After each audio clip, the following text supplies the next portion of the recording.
Hola, hola, ¿cómo andan? Buenas tardes, buenos días a todos.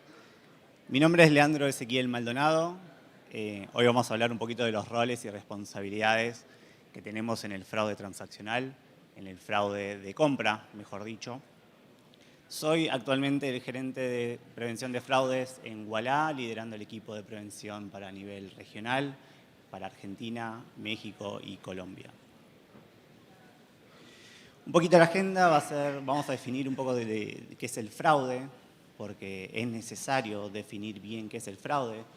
¿Cuál es el ciclo de una transacción? Es decir, los pasos por los cuales una transacción pasa, cuáles son los participantes, los roles y las responsabilidades de cada uno, cuáles son los desafíos que tenemos de acá en adelante y, por supuesto, el espacio para preguntas y consultas. Para comenzar, vamos a definir primero qué es el fraude. La definición, los que trabajamos en fraude tenemos nuestra propia definición, hay muchas definiciones en Google. Acá tenemos 4 definiciones que se caracterizan por estar orientadas hacia un uso caracterizado por el engaño de las transacciones o transacciones que no son que el titular las autoriza. A mí me gusta la última definición, la que está de este lado, que es la obtención de bienes y servicios mediante una transacción de compra que no fue autorizada por el tarjetaviente.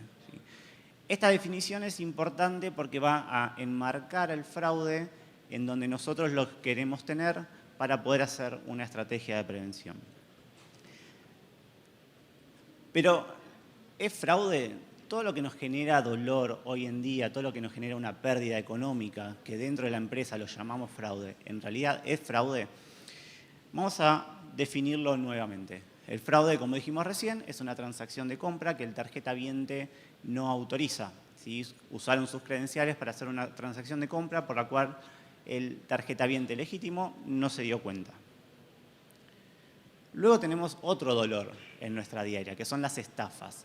Las estafas están orientadas hacia un engaño. Si una persona que la están llevando hacia realizar una transacción que es el propio tarjetaviente que la realiza, pero tal vez el objetivo de esa transacción no es el que él esperaba. Puede ser porque lo orientaron mediante alguna técnica de ingeniería social para realizar alguna transferencia hacia una persona que él no quería, o también puede haber casos, por ejemplo, en marketplace muy chiquitos o una página de Instagram que vende pares de medias. Vos compras una media, no te llega, cuando querés hacer el reclamo, la persona desapareció. ¿Sí? Esas son estafas. Y por otro lado tenemos el autofraude, la autocompra. Otro dolor, otra pérdida que tenemos dentro de las empresas. El autofraude sabemos que es la persona, ¿sí?, que está haciendo la transacción que esa persona quería, pero que después la desconoce. Dentro de la estrategia de prevención de fraude, nosotros decimos que para frenar el fraude tenemos una estrategia, tenemos reglas. No digo reglas duras de 2 más 2 igual a rechazar, sino reglas en un conjunto lógico para frenar el fraude. Entonces, si son 3 conceptos distintos, hay más, hay otras formas de fraude, ¿sí?, pero vamos a centrarnos en estos. Si son 3 conceptos distintos, ¿por qué tenemos una misma estrategia de prevención de fraude para frenar el fraude en general? Lo que tenemos que hacer nosotros en nuestras empresas es segmentar el fraude, segmentar cuál es el dolor, segmentar cuál es la necesidad que tenemos en la empresa. Digo empresa en general para no decir adquirente, procesador, emisor, comercio, ¿sí? En general, cada jugador tiene que tener su propia estrategia de prevención de fraude y su propio apetito. Y tienen que saber cómo poder detectarlo. Ahora bien, sabiendo en dónde nos vamos a enfocar, vamos a hablar un poquito de lo que es el ciclo transaccional y luego vamos a ver cuál es el rol y la responsabilidad de cada uno de los participantes. Y voy a hablar de la responsabilidad de lo que debería hacer ese jugador, no responsabilidad de quién paga el fraude, que eso ya es otro cuento, ¿sí?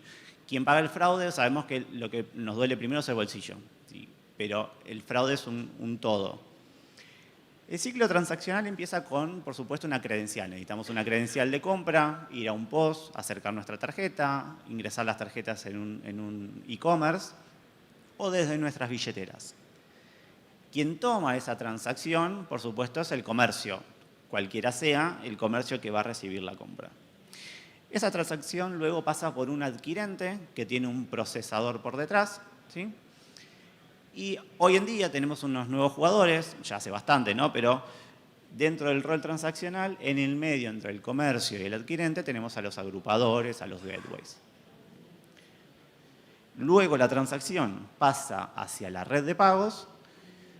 La red de pagos se la envía al procesador emisor y por último llega al emisor, ¿sí?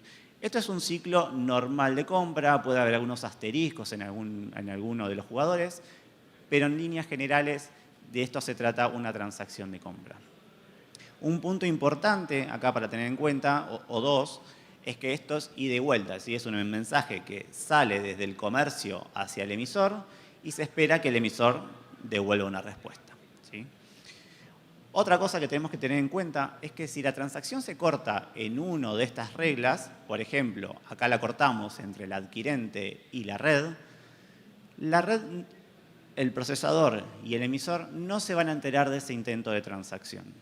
¿Está bien? ¿Y cómo el emisor puede enterarse? Directamente con un reclamo. No hay forma de que el emisor se entere de que su cliente intentó hacer una compra porque la conexión se cayó del lado adquirente, por ejemplo. Y no necesariamente la conexión se cayó, sino que el apetito de riesgo del adquirente tal vez generó alguna regla para que a esa transacción la rechace, ¿sí? Conociendo cómo inician las transacciones, vamos a ver el rol y la responsabilidad de cada uno de los jugadores. El rol del tarjetaviente, por supuesto, va a ser simplemente consumir. Si él quiere un servicio, quiere un producto, va a consumir. Pero tiene la responsabilidad, o debería tener la responsabilidad, ¿sí?, de cuidar sus credenciales. Vemos muchas veces fotos en las redes sociales, vemos que hay mensajes de texto, mensajes en Telegram, en WhatsApp con números de tarjeta, prestándosela a algún compañero, a algún pariente para que saque las entradas que solamente su banco puede sacar. Y no hace un uso efectivo ni de la tecnología ni de las credenciales, ¿sí? Como siempre decimos, y se escuchó tal vez 100 veces ya acá en Ecoparty, el eslabón más débil siempre va a ser el usuario. Sí, eso lo sabemos. Por otro lado tenemos las billeteras, que también son fundamentales para el inicio de la transacción, pero acá van a tener otra responsabilidad.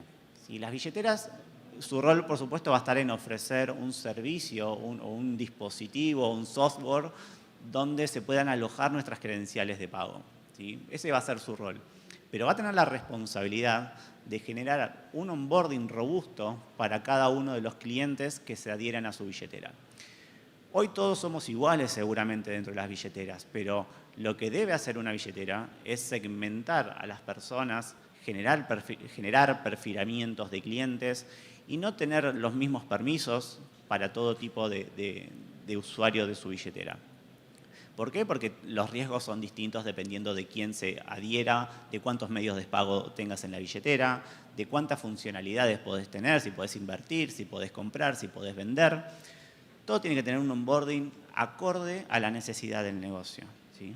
Por supuesto, si nosotros desde fraude, desde riesgos, desde seguridad informática, incluso les ponemos todas las trabas que necesitamos que tengan nuestras billeteras, nos quedamos sin negocio, ¿sí? El negocio no nos va a dejar avanzar en absoluto, lo más probable es que nos echen de la empresa. Luego van a tener que tener múltiples factores de autenticación. Si ya no alcanza con poner la contraseña 1, 2, 3, 4, sabemos que necesitamos un doble factor, un triple factor de autenticación. Y las billeteras tienen la responsabilidad de brindarlo. Luego vemos el cliente si habilita todas esas opciones de ingreso hacia las billeteras, pero las billeteras tienen que educar a los clientes para que eso suceda. Y por último van a tener la responsabilidad de alertar a los clientes, de generar alertas cuando se ingresa a su cuenta desde otro dispositivo, cuando se intenta iniciar sesión desde una web, que obviamente no es una billetera, por una billetera digital, o cualquier tipo de alerta de consumo, cuando hay una compra que se hace desde una credencial que está dentro de la billetera, puede generar una alerta, y esa alerta cuando le llega al tarjetaviente puede incluso detectar un posible fraude o un posible ataque. Luego tenemos el rol del comercio. El rol del comercio es simplemente iniciar la transacción. Agarra la transacción y la pasa al siguiente jugador. Pero en realidad la responsabilidad que debería tener el comercio es de validar al cliente. Sabemos que hoy en el ambiente presencial no pedimos DNI e incluso ya se está dejando de lado entregar la tarjeta, ¿sí? Pero en el ambiente virtual los comercios podrían tener algún tipo de onboarding contra los clientes, ¿sí? tener que reconocer al cliente. Como comercio, cualquier cliente es el que me compre. Sí, eso es verdad, todo cliente es el que me compre, pero tal vez quiero tener un segmento de clientes, quiero dedicarme a una porción de usuarios, de clientes que transaccionen en mi comercio, ¿sí? Todo esto es teórico, sabemos que muchas cosas no ocurren, pero es importante que tengamos en cuenta, si acá hay dueños de comercio, que tengan en consideración la responsabilidad que tienen para brindarle mayor seguridad a las transacciones. Esto, como digo, eso después pelea con el comercio, con la parte comercial, a ver si es posible generar esa fricción, porque obviamente un tarjetaviente que tiene mucha fricción para generar una compra, agarra otra credencial o va al comercio de enfrente. Ahora tenemos adquirencias. La adquirencia, como decía, los agrupadores están entre los adquirentes y los comercios, pero tienen roles muy parecidos con el adquirente. En principio, su rol va a estar en ofrecer los puntos de venta, en ofrecer los EMPOS, los POS, ¿sí? los conocemos como la POS o POSnet, o los nuevos, y los puntos de venta online también, ¿sí? Lo importante acá es que cuando ofrezcan un punto de venta, que por supuesto sea un punto de venta con una tecnología nueva. No me van a traer un EMPOS que solamente lea banda, ¿sí? Es responsabilidad total del adquirente y del agrupador tener medios de pago, medios de punto de venta que estén acordes a las necesidades actuales de la tecnología. Detrás del punto de venta hay una infraestructura. Si la infraestructura por donde va a pasar la transacción, no hablamos solamente de los caños por donde pasa la transacción, sino también las conexiones que hay que tengan la seguridad correspondiente. Acá de nuevo, volvemos al onboarding. El onboarding va a ser fundamental acá en los adquirentes y en los agrupadores. Van a tener total responsabilidad cuando adhieran a un comercio. Esos comercios, sabemos que hay muchos que pueden ser truchos. Yo me encuentro un paquete de tarjetas en la calle, me abro un comercio en cualquier agrupador o en cualquier adquirente que tenga un onboarding online, las uso a todas las tarjetas, saco la plata, desaparezco, no me encuentra nadie, ¿sí?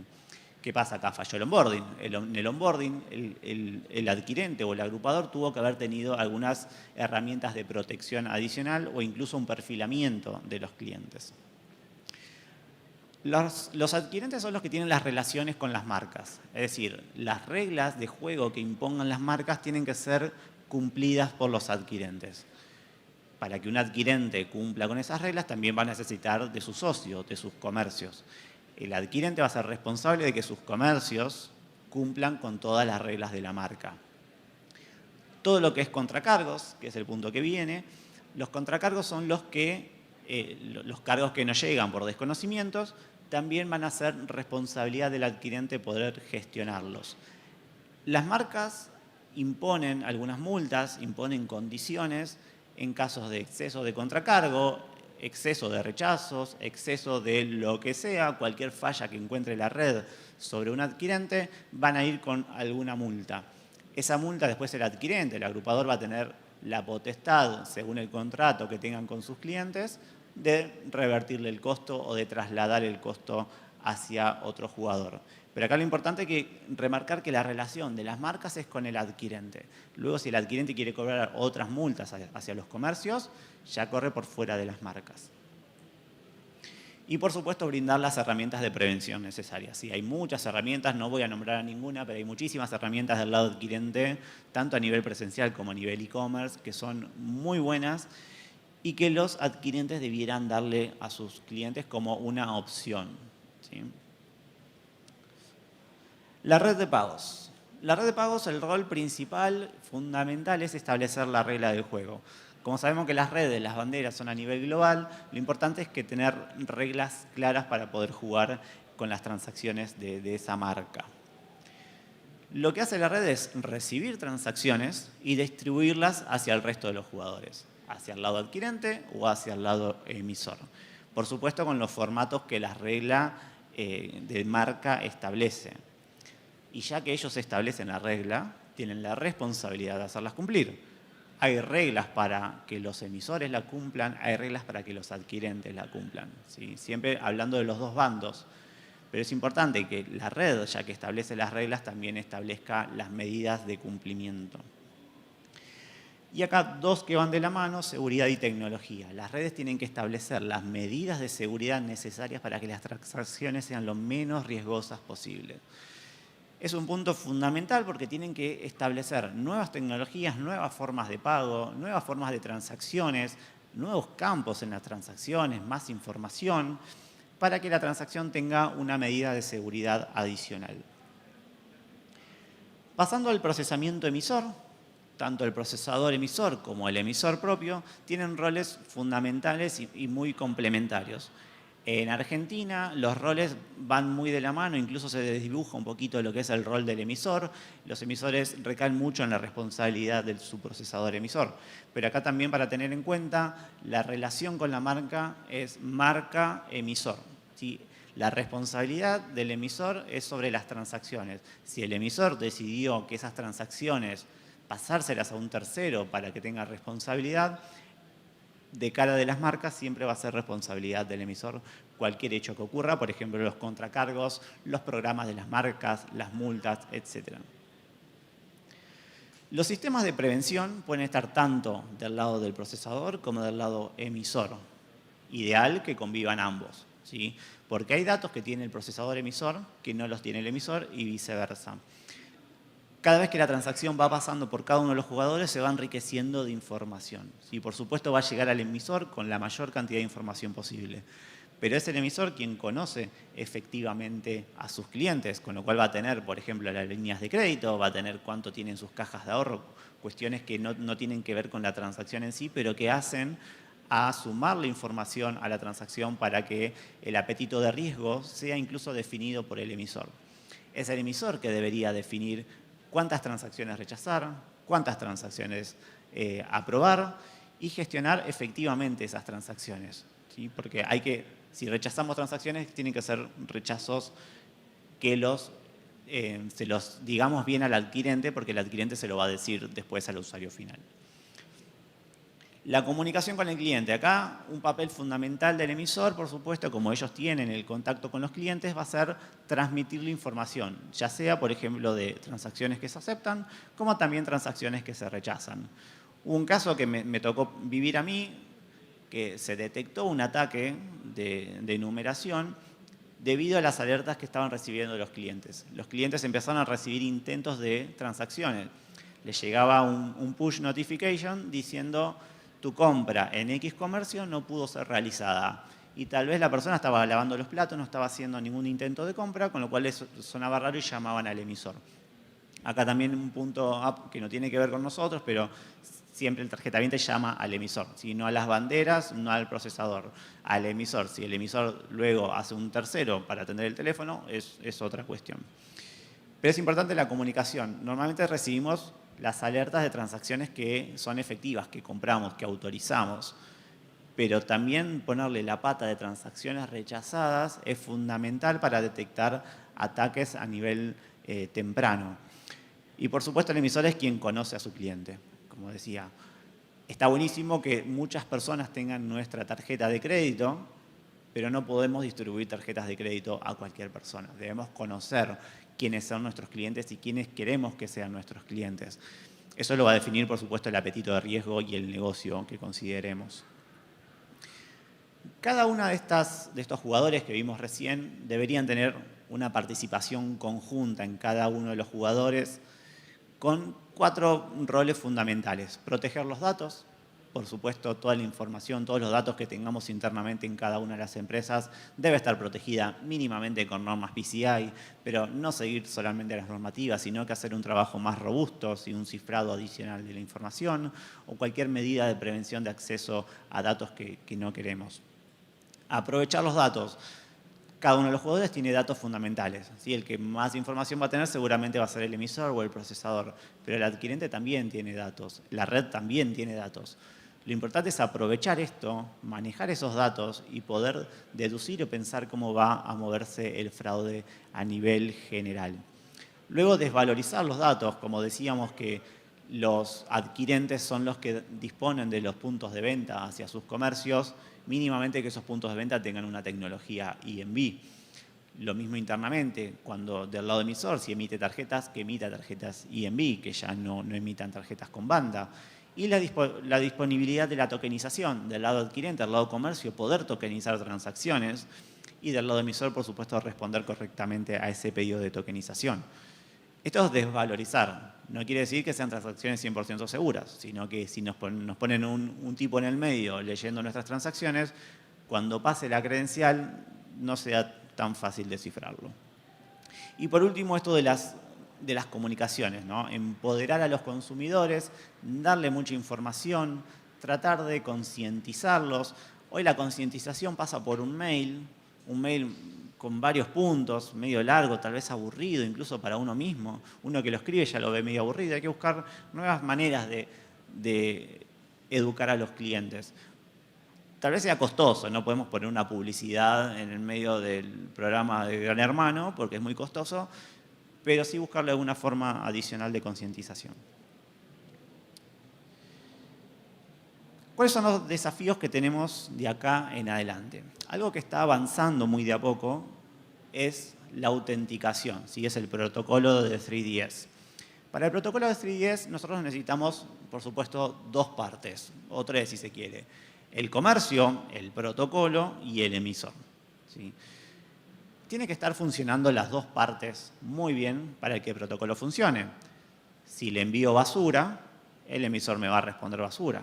¿Sí? Si le envío poca transacción, el emisor me va a responder poco o nada. Si le envío mucho, tal vez el emisor me rechace todo. Acá lo importante, que ahora vamos a ver otros desafíos que trabajan en conjunto, es el tema de la educación también. Porque la educación del lado del cliente. El cliente, ¿cómo se entera que desde ahora va a recibir un push notification, un pedido de clave, un mail o un SMS para poder procesar una compra? El cliente no está acostumbrado a esto. El cliente apoya la tarjeta, digita los números de tarjeta en una web y compra. No espera hacer alguna acción adicional. Inteligencia artificial, por supuesto, siempre hay que nombrarlo, siempre viene bien nombrar inteligencia artificial. Lo que tenemos acá de desafío y lo que preocupa a nivel general es como las suplantaciones de identidad. ¿Qué puede hacer la inteligencia artificial? ¿Nos puede dar un perfil de un cliente bueno? ¿Nos puede dar los datos de una persona, un cliente que sabemos positivos o que el banco va a considerar positivo para otorgarle un préstamo o para darle una credencial de pago? Es un desafío acá establecer leyes normativas o cerrar un poco los canales tecnológicos, es prácticamente imposible, pero acá hay que seguirlo muy de cerca del lado, por supuesto, de prevención de fraude y lo que nos va a preocupar en el futuro, que ya es un hecho, que son todas las suplantaciones de identidad que estamos viviendo. Otro punto fundamental va a ser la colaboración.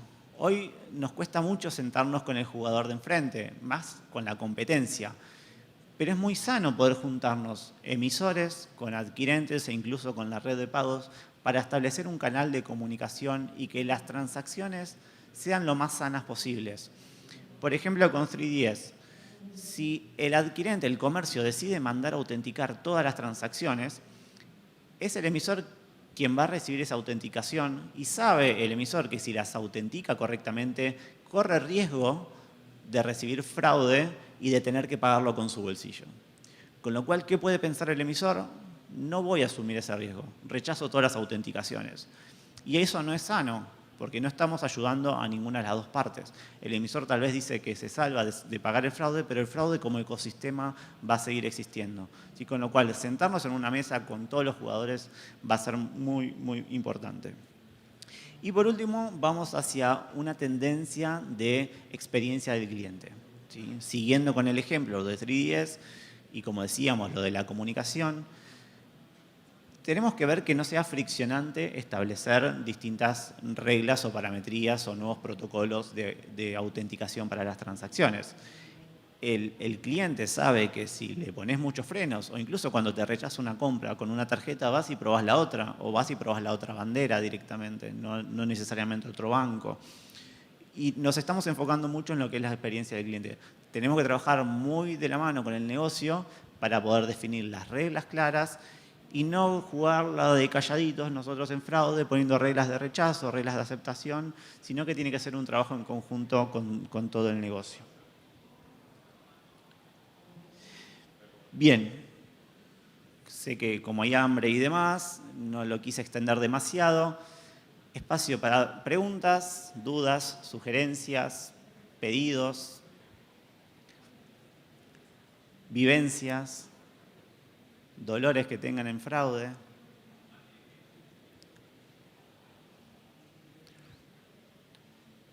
¿No más? Excelente. Muchas gracias por el tiempo. Espero que les haya servido.